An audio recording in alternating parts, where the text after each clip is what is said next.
Smile film. The film starts in the bedroom of a woman who has recently overdosed. Her young daughter enters her room and witnesses her mother's body laid among the mess.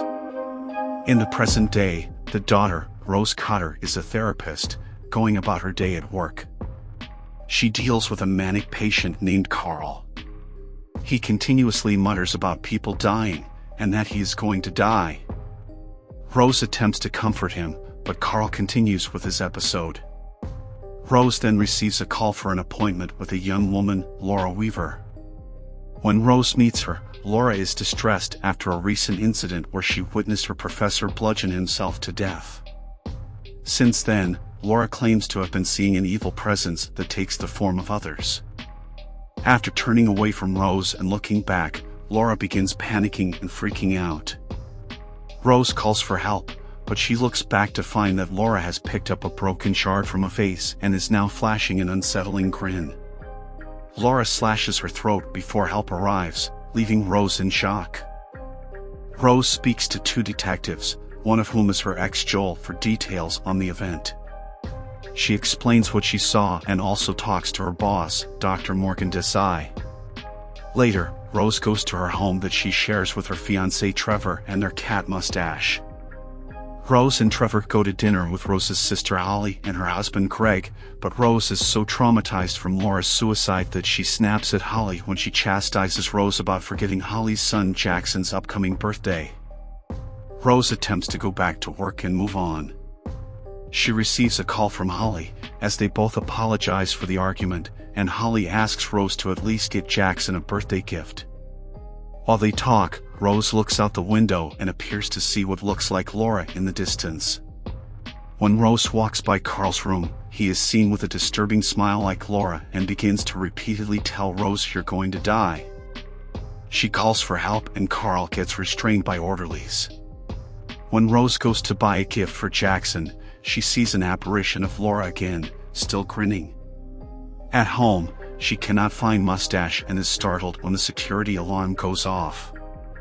She gets a call from the security company, but it turns out to be a malicious entity that taunts Rose. Over the weekend, Rose goes to Jackson's birthday party. When it is time to give out gifts, he takes Rose's, which is supposed to be a toy train. Instead, Jackson opens the box and finds Mustache's corpse. Everyone freaks out, and Rose tries to assure everyone that she did not do this, but she sees one of the other moms appear to have the entity's evil grin. Rose stumbles backwards and falls through a glass table, severely injuring her arms. Rose is brought to the hospital for medical attention. Morgan visits her after becoming aware of her episode and suggests she take time off work. When Trevor brings her home, Rose tries to explain herself, but he thinks she is losing her mind and that she really did kill Mustache. Rose also has a session with her own therapist, Dr. Madeline Northcott, who helped her get through the trauma of her mother's suicide. Rose begins to do some investigating. She plays audio recorded from her session with Laura and hears what sounds like a faint breathing noise. She also looks up Laura's professor, Gabriel Munoz, and tracks down his widow Victoria. She tells Rose that Gabriel had claimed to have seen visions of something haunting him, just days after he witnessed another woman named Anna Powell commit suicide.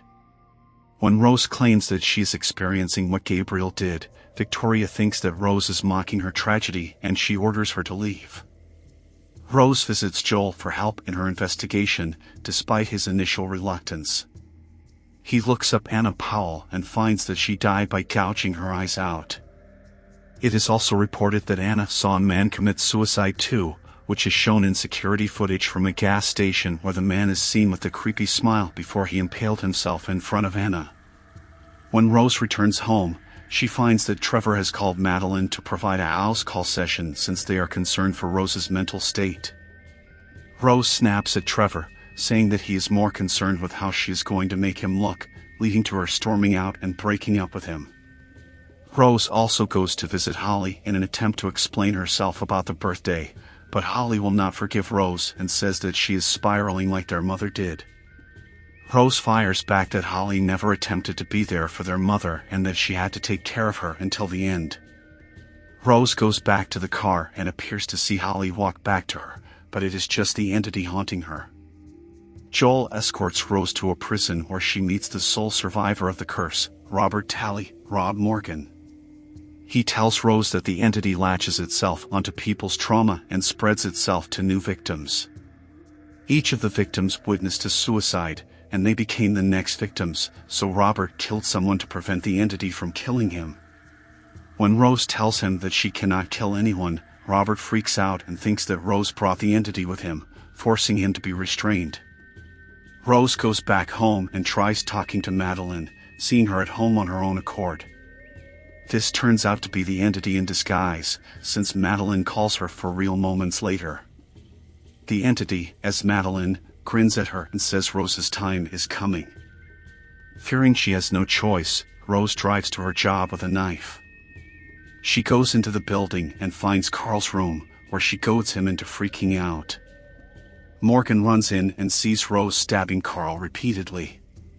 He screams and appears to tear his face off, but this is just a nightmare that Rose had after she passed out in her car. She drives away when Morgan sees her, along with a knife in her car. Rose calls Joel and tells him that she has to isolate herself in order to stop the entity from spreading to anybody else. She drives up to her childhood home where her mother died. When it is dark, the entity appears to Rose as a tall, long-haired monstrous version of her mother that is always smiling. Rose expresses her anger toward her mother for how she behaved due to her illness and how she never got the help she needed. The entity follows and taunts Rose until she sets it on fire and runs out of the house as it burns. She then goes to Joel's apartment and claims that she finally got rid of it. Then Joel tells her that she can never get rid of it, and he flashes a creepy smile. Once again, Rose was dreaming. She is still back at the house.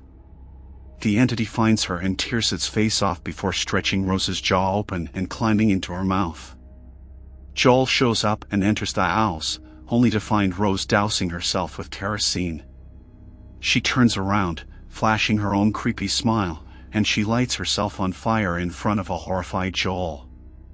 Dr. Rose Cotter is a therapist whose patient Laura Weaver dies by her own hand after claiming to have been haunted by an evil entity that smiles at its victims before possessing them to commit suicide.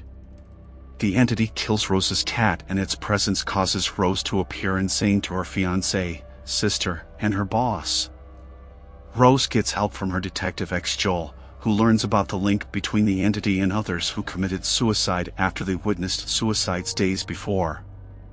One man, Robert Talley, survived because he killed someone, as that is the only way to prevent the entity from taking its victim.